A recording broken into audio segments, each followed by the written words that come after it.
language. Viewer discretion is advised. When you live a notorious life, you're more feared than respected. See my face? The most vicious. The most violent. Love, hate, kill, take. The most dominant. Who the f are we? You get what you want because you take what you want. You dig? Gangland's most notorious. Gangland.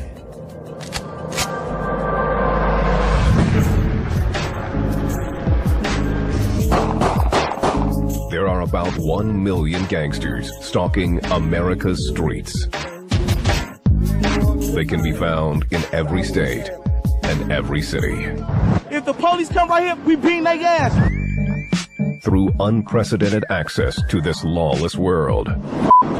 It was just about killing. Killing. Killing. We've told their violent stories. All I wanted to do was hurt people. And revealed their dirty secrets. If they were making fun, but they did something serious to us, we'd burn them alive. Along the way, certain gangsters stood out due to their frightening and vicious ways of life. Now, for the first time, Gangland has gathered the most hardcore G's to reveal. My most notorious.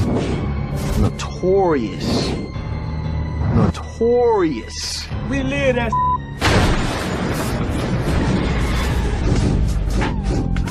Grammy-nominated rapper Snoop Dogg was born and raised in the ganged-up neighborhoods of Long Beach, California.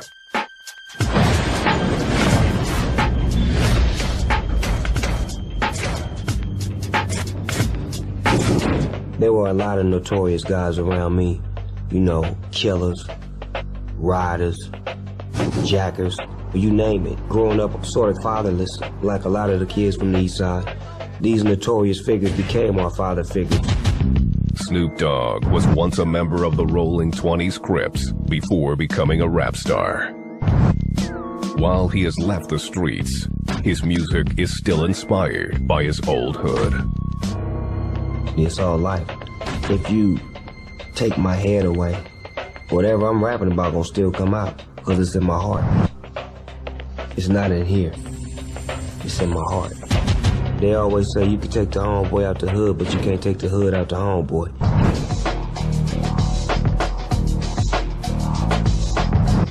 The streets also provided inspiration for gangster rap pioneer Ice-T.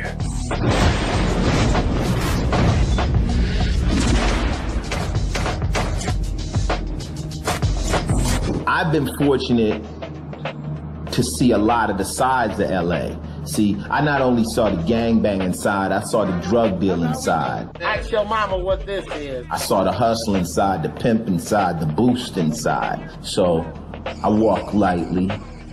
I'm very fortunate to be this age and made it out of there. Ice-T attended LA's infamous Crenshaw High School in the mid-1970s with some of the original Crips. Ice-T never joined, but he turned the grittiness of the streets into gangster rap. It's kind of like cheerleading for the hood, you know? And I started to tell the stories of the streets, you know, how easy you could get shot, how easy you could get dealt with out there. I have actual gang-banging rhymes that nobody's ever heard. You want to hear a gang rhyme? Strolling through the city in the middle of the night, on my left and on my right, yelling ripped every I see. If you bad enough, come with me.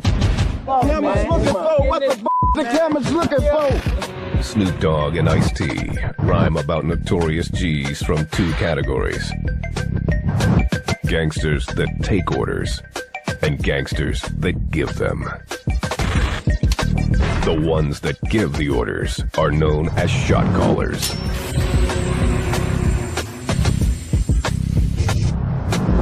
Shot caller. Those are the people in the set that can actually make things happen. Those are the people you need to know.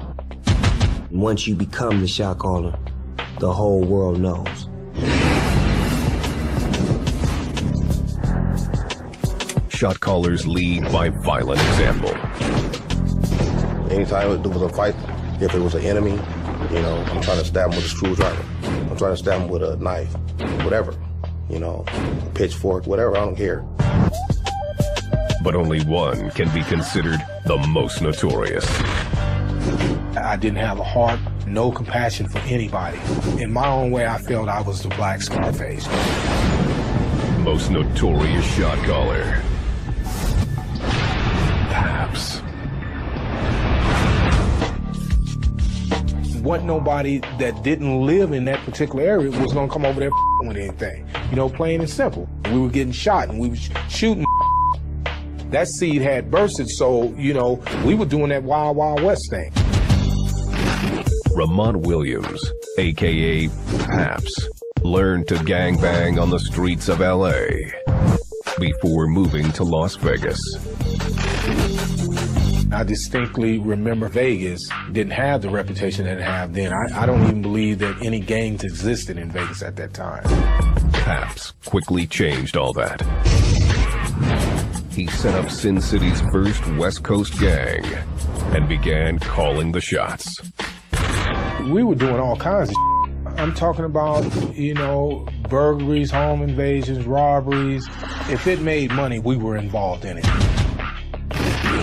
One brazen crime put Paps and his crew on the map. August 1981. Paps and his homeboys set out to rob a crowded casino bar after getting high on Sherm.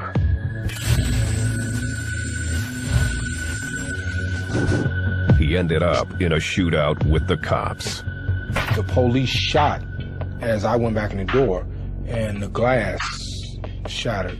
So my homeboy was next to me, so I took the gun and started shooting back at the police through the busted glass. Paps quickly took a hostage and locked himself in a nearby freezer. The negotiator came, the same you see in the movie. They got the place surrounded, they ain't gonna never get up out of here. They're just gonna eventually end up killing us. Paps surrendered and served over 20 years in prison before being paroled. When he returned to the streets, he did so with a vengeance. I was that hardened gangster thug, street warrior, if you will. Even more so than I was before, 100 times more. Paps has been in and out of prison for the last 30 years. And he doesn't see the notorious lifestyle going away anytime soon. Just like pouring water in a glass with no sides. It would just keep flowing and flowing. It has no end. Only a beginning, but no end. But for many notorious gangsters, there is an end. A violent one. Violence is the glue that keeps the organization going. And if you have an organization and you are not ready to employ violence, extreme violence, it's killing people, you might as well get out of town. Death can come in many forms. The blade, the bullet, even the needle. I'm like kind of a professional mourner now, you know. Death don't really bother me like that. It hurt real bad when you love somebody and they died, but, you know, I don't give a about it no more. And when a gang wants someone taken out, they call on a professional, a stone-cold killer. Most killers don't flaunt it. They don't walk around and flaunt it. They're some of the quietest guys, and when they explode, they're the loudest.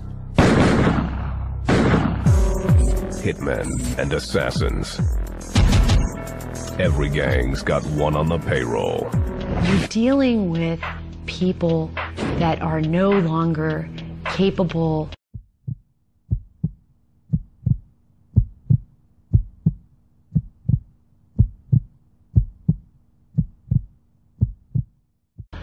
of feeling any humanity whatsoever. They are killing machines. Killing machines with no soul. Their techniques vary, but their results are the same. Heads and hands, they got dropped in with acid, you know, they dissolve the skin. So all you have is a skull. The skull is easy. You know, you break it up, you grind it down, you know, it's ashes. But from the arms, legs, and torso, I started cutting up pieces that were small enough a bird, a crow, or, you know, ants will even work with. Few killers have revealed their true identities to gangland, but one didn't hesitate. That's my mentality. I'm gonna hurt you or do something real seriously to you where you can't come back. Most notorious killer, Scarface. Richard Merla, aka Scarface, got his first taste of blood at age 17 when he shot and killed the stepfather of his pregnant girlfriend. I was a black sheep for the family. And I just took the, you know, wrong direction, and ever since then I just been in and out of jail and prisons. In 1999, Scarface was recruited by the Bandidos motorcycle gang. Soon, the gang tapped Scarface for a bigger role. Every time he needed something done, and I'm talking something dirty, I'm the first one that he would call. August 16, 2004, 3 a.m. Scarface and some friends were drinking beer in a backyard when one of his buddies picked a fight. The friend didn't realize that he had challenged a hired gun. It was a fist fight till the knife came out. I got just grabbed it and I just started stabbing him. And once I saw blood, that was it. There was no stopping me. His victim died on the driveway. Scarface now resides in a Texas prison where he is serving a 40-year sentence. He is eligible for parole in 2027. I wouldn't want to get out because I got one thing on my mind, and I'm telling you the truth. I wouldn't want to get out. So I'm better off in here.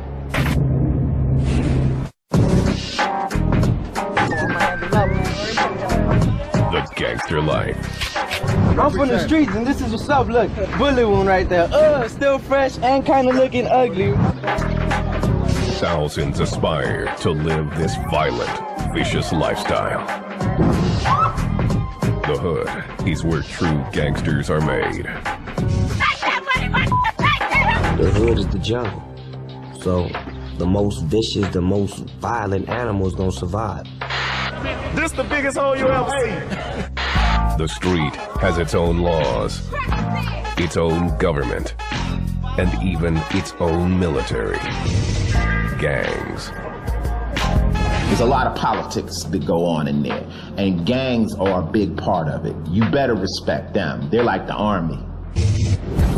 On the front line are the street soldiers. The street soldier is someone who's always on call, ready to go get it done, no matter what time it is. You need somebody hit, you need somebody touched, you need somebody scared, you need somebody shook up. That's what the street soldier does, by any means necessary at all times. Every street soldier has one thing in common: a fierce loyalty to his hood. West Sound. Real crip, Compton. It's not only his home, but also his livelihood. You got your blows, your rocks, or your weed. That's how we do it. Look at that. Most gangs rely on the money they make selling drugs. And soldiers will do anything to defend their territory. You got all these buildings shooting at you at one time, bullets flying past your head. So many different gunshots. Boom, boom, boom. The threat of death means nothing. Dying is part of it. That's the way it has to be. And that's the mentality that even the youngest gang member has. You go out there half-ass gang banging, you're not gonna survive. That's the scar from where they cut me open. This is where I got shot 9 times in the chest, stab wound. I've been shot 23 times on different occasions. I've been shot in the head, point blank, 9 times in the chest and stomach. I got shot in the balls. Only the most notorious street soldiers have been to the brink and lived. Most notorious street soldier, Little Bear.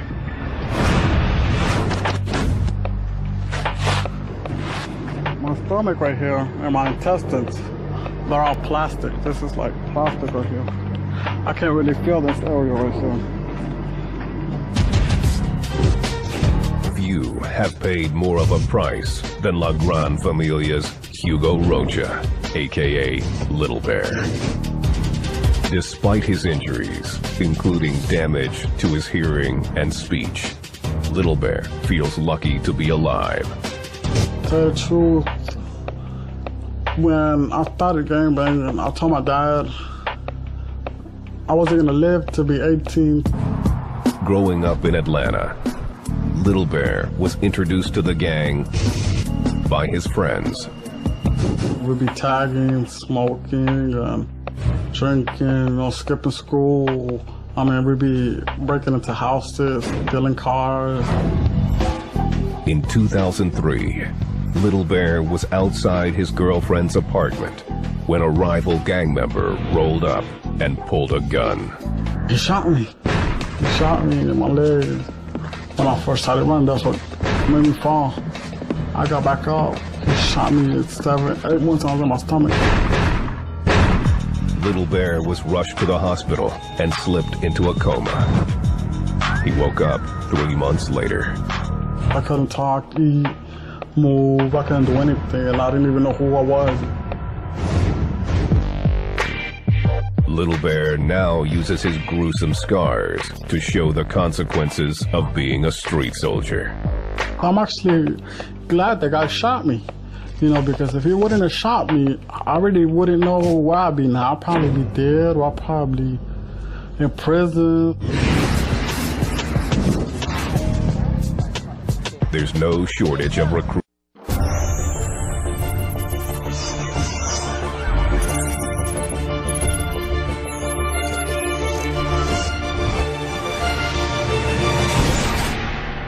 Documentary TV. Roots in the hood. They're seduced by the promise of power. Street soldiers believe that this is the easy way to make money, gain prestige, power, and control. But for the most part, they never make it. Only a few select gangsters live past their teenage years. The most respected are those few who live long enough to be considered OGs. The OG, the one who basically put the foundation down, who did it when it wasn't to be done, who basically lasted the longest. OG means first generation. What original means is before me, there was none, right? OGs shape their gang and typically work behind the scenes. People fear you more when they can imagine, who you are and what you can do to them. It's like Charlie's Angels, Nobody never sees Charlie. They only hear his voice. But Charlie make everything pop. Only the fearless rise through the ranks to become OGs. They're expected to earn their way to OG status. If your homeboy says, I need you to go with me to kill someone, you gotta go with him. But those who make it reap the rewards. That money that came in from it, man, it was so good, man. You couldn't stop. It was an addiction. Gangland's most notorious OG stands just 5 feet 5 inches tall. But he's known as a giant in San Francisco's Chinatown. The world is under my feet. I'm not thinking I'm God, but in this city, I'm the man that called a shot. Most notorious OG.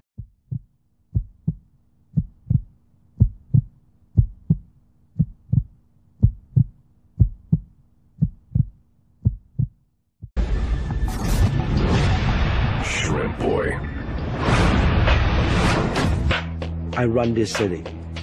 Who can tell me something I cannot do? Nobody.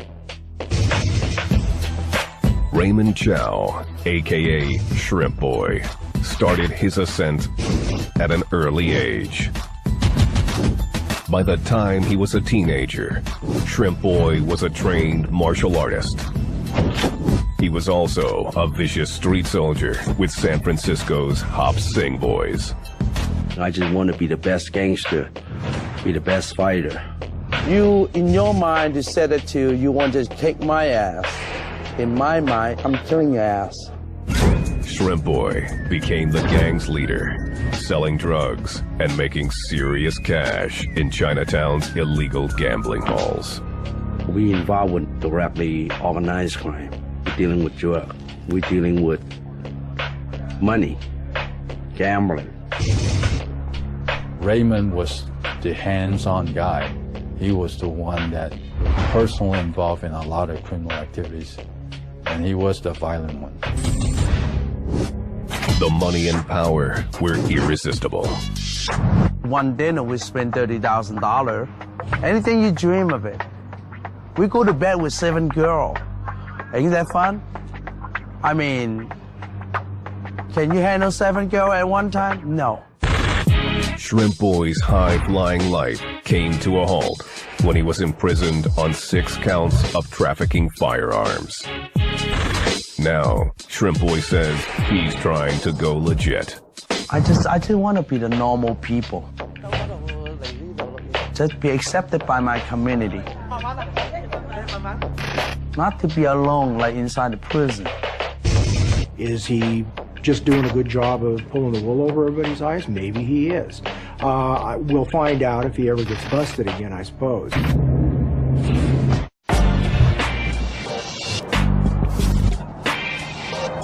America's gangs have created a secret world of symbols, colors, and codes.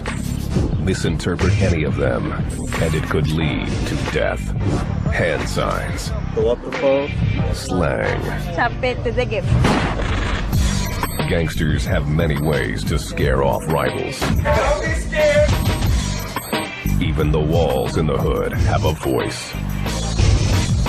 What we got here is some real standard NSM graffiti. See the N, S with the 2 lines through it, M for Northside Mafia. The walls are like newspaper, you know, of the neighborhood. Tagging is just one way that gang members represent. Gang life, representing, tagging on the wall, spray paint, disrespecting, crossing out. That's all part of gang lifestyle. But tagging isn't limited to the streets. For some gangsters, the only way to truly represent is with permanent ink. 713, Houston, H-Town, City of Houston skyline. When you get tattoos to represent your neighborhood, or you crossing out another neighborhood on your body, or you putting the city across your chest, you know, which bring respect. Yeah, LMG right there. But it's basically my hood, you know, something I live by, die by. The I represents strength and knowledge. To know all. Pyramid is like power, foundation. I did that myself with a straight razor. That's a blood loss. That's north for life. I'm in these streets. I am the streets. Some tats symbolize a gangster's history. Others pay tribute to fallen homies. My cousin died in 05 in Baden on the north side of St. Louis. Got 2 shots to the head. But only the most notorious dare to flaunt their ink everywhere. With attitude to back it up. I love to kick ass. I'll come at you with a smile, but I will fight you just because it's cloudy outside. You know what I mean? Most notorious ink. Boxer. Steve Fierro, aka Boxer. He's an enforcer with the Mongols motorcycle gang. When there's people out there who don't really agree with what has to be taken care of, I make sure that they agree with it. I don't take no for an answer. Boxer earned his nickname at an early age. My parents don't even call me by my given name. I'm even Boxer to my parents. His body ink shows his fierce dedication to the Mongols. I'm proud of my club, so I want everybody to know about it. A lot of them have different meanings. You know, we got the brother heads on us, like this. The MFFM that I have right here on my chin, it's Mongols forever, forever Mongols. This is telling you that I really don't give a shit about you, and if you want to do something, you can do it. Boxer's ink reflects his philosophy. Go big or go home. When I first started, I got these on my face, and a lot of people were looking at me saying, hey, well, what do you got that genie for, you know? So I put the Mongols over so that they know what it is. Boxer's dedication to his gang will extend to the grave. I'll live for my brother, I'll die for my brother, I'll take a bullet for my brother. That's just the way I live.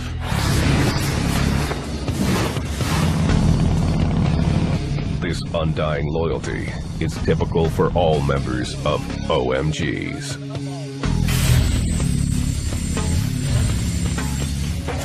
What makes the difference between an outlaw biker and some of these other groups, I think, is to the extent that you will defend yourself. It'd definitely be an honor for me to die for this club. That's it, brother, right there. OMGs consider themselves to be above the law. We're bikers. We're the outlaws. We're the best of the best. We make our own rules.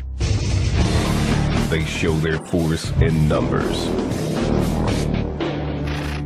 You get on your bike and you're with 30 or 40 guys. Everybody's riding to abreast. It's like having an extension of your, you know. Those who break the rules face serious consequences.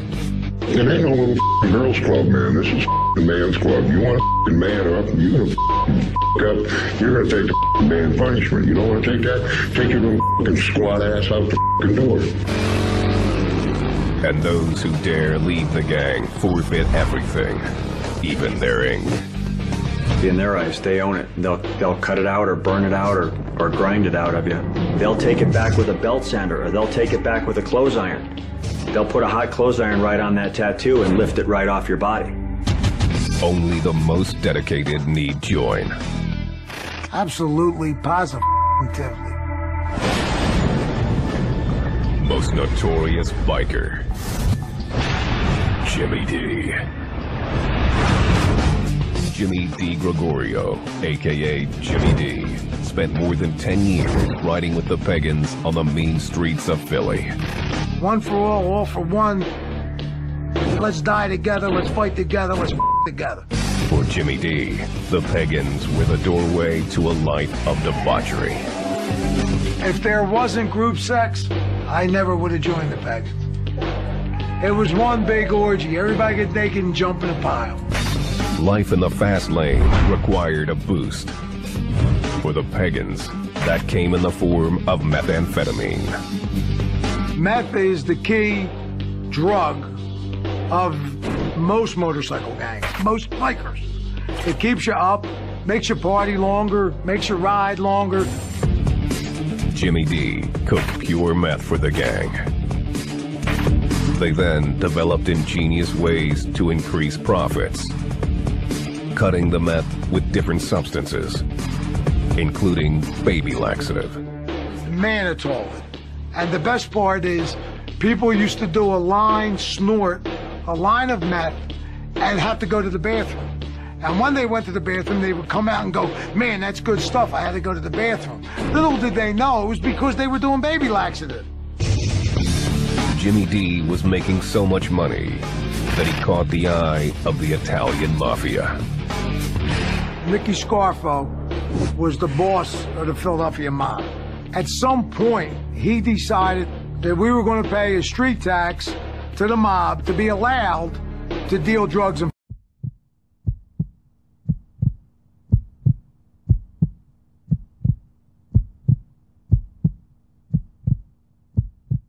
Philadelphia. He lost his mind when he thought that he could shake down the Pagan Motorcycle Club for street tags. Jimmy D responded by kidnapping 2 mobsters and shooting one of them in broad daylight. And I got out of the car and shot him in front of the cops.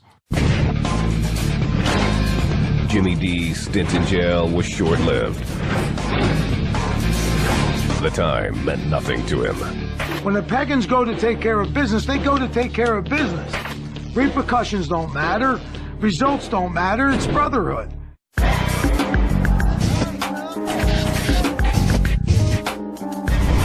There is a universal symbol inked onto the skin of gang members across the country. 3 simple dots in a triangle. It represents the only 3 possible outcomes of gang life: prison, a hospital bed, or the grave. Prison can be like death. At some point in the time, in a criminal's mind, you think you slick. There's some kind of ego that goes with it, you know, but that's quickly erased with prison. Inside, there are only 2 types of gangsters. You either a wolf or a rabbit. And ain't no in between. You either a wolf or a rabbit. Rabbits get ate.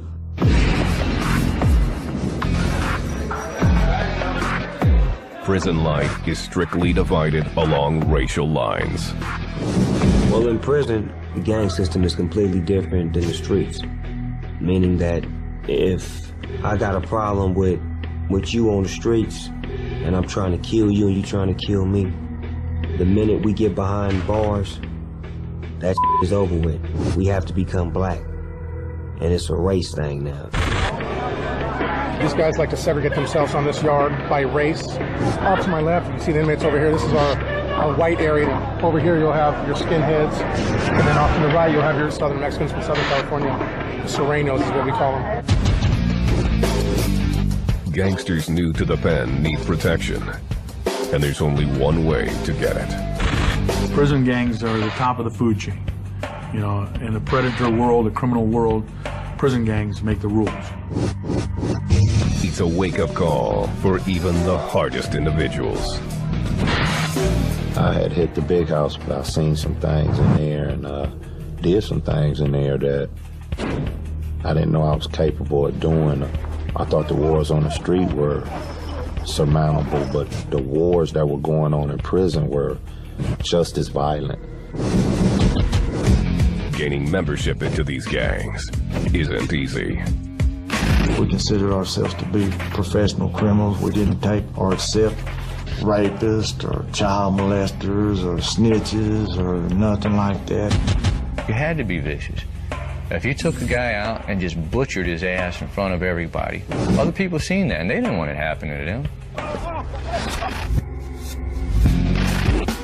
Yet even among this dangerous group, some cons stand out. Violence got the message across, like nothing else could. You could talk till you were blue in the face. But the thing they did understand, particularly in a controlled environment where you can't get away, is violence. Most notorious convict, Big Mike. You killed a man, you cut his head off and kicked it down the walkway to instill fear in individuals. It was extreme, it was extraordinary. It was unlike anything that you saw anywhere else. Michael Thompson, aka Big Mike, was serving a life sentence at California's Folsom State Prison when he first hooked up with the Aryan Brotherhood. I was extremely naive about the way things were and how things operated. Well, this is the big house, and this is where the big boys play. At 6'4" and weighing 285 pounds, he was seduced by the promise of brotherhood and unity. They make you feel good, make you feel proud, make you feel like you're a part of. And of course, all of us are looking for that, particularly in prison. Big Mike mastered the art of war. His weapon of choice, the shank. When you engage in a knife fight, and you're driving up on a man and you feel that knife enter his body, and that air comes out of him, and you feel that energy drained, it changes your life forever. I don't care who you are.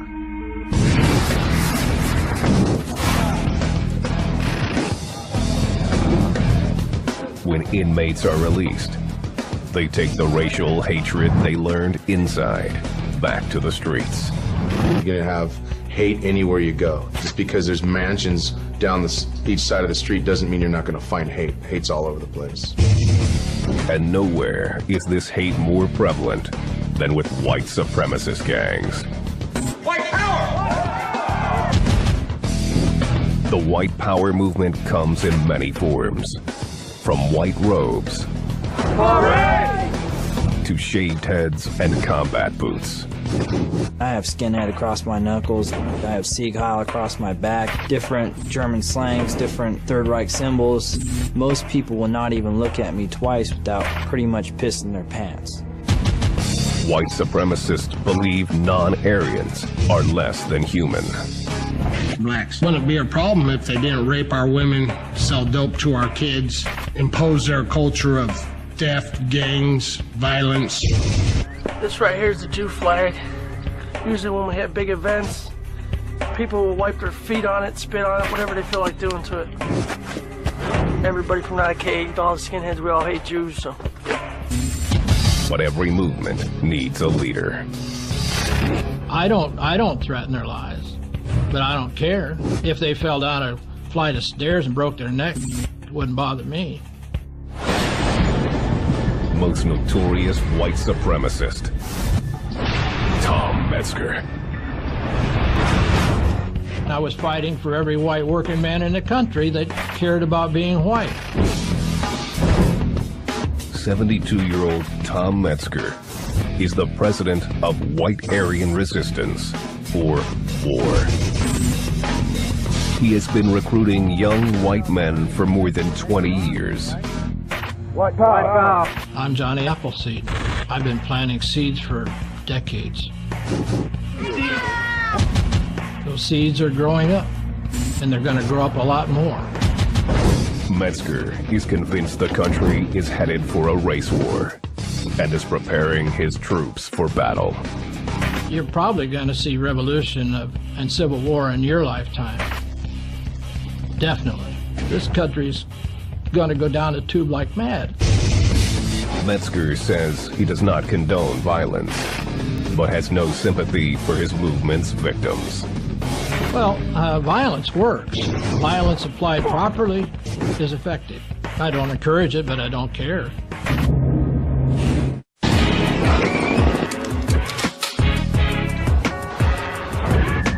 Notorious gangsters come in many forms. From shot callers, to street soldiers, to OGs, to killers. All we do is pull the trigger. They are all after the same thing. Respect. Respect. That's a small word, but it holds a lot of value. Respect can't be bought, it's gotta be earned. And the only way to earn it is the old-fashioned way. You gotta take it.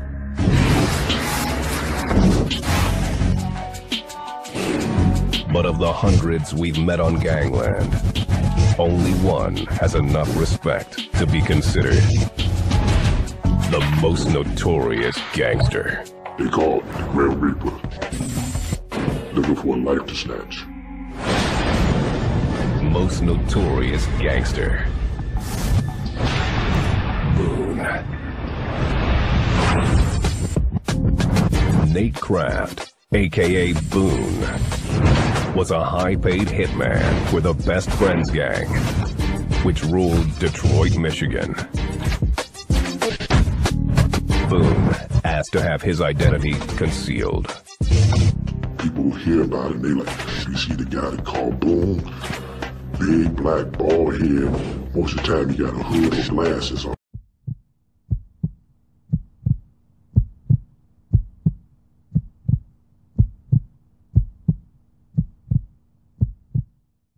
If you see him, you know you did. he is responsible for 30 murders.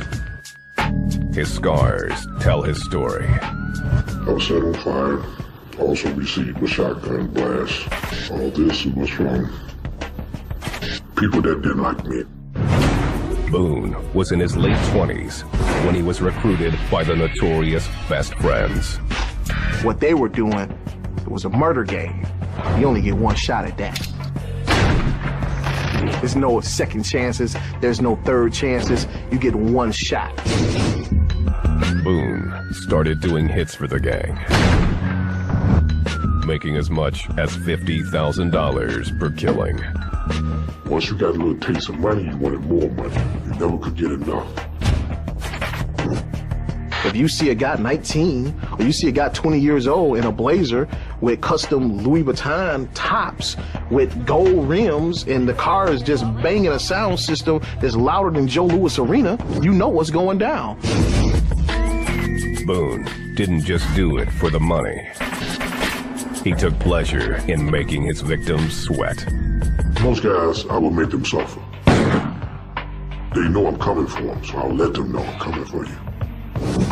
Sometimes I'll just show them drive past me. Hey, how you doing? I'm not there to do you yet, but you know I'm coming. Boone's killing spree ended when he was arrested on drug charges. He cooperated with authorities in exchange for a reduced sentence. But snitching on a gang has lifelong consequences. I usually be in the hunter. Now I got people doing me, trying to do me. That feel weird because I gotta watch my back. Boone has a warning for the man who tries to take him out.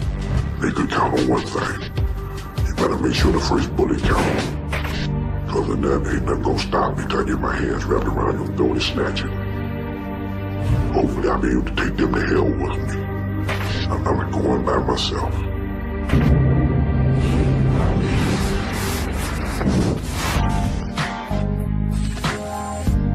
Snoop Dogg and Ice-T have climbed from the depths of the hood. But even so, the realities of the notorious life aren't far away. One of my boys just got killed last week.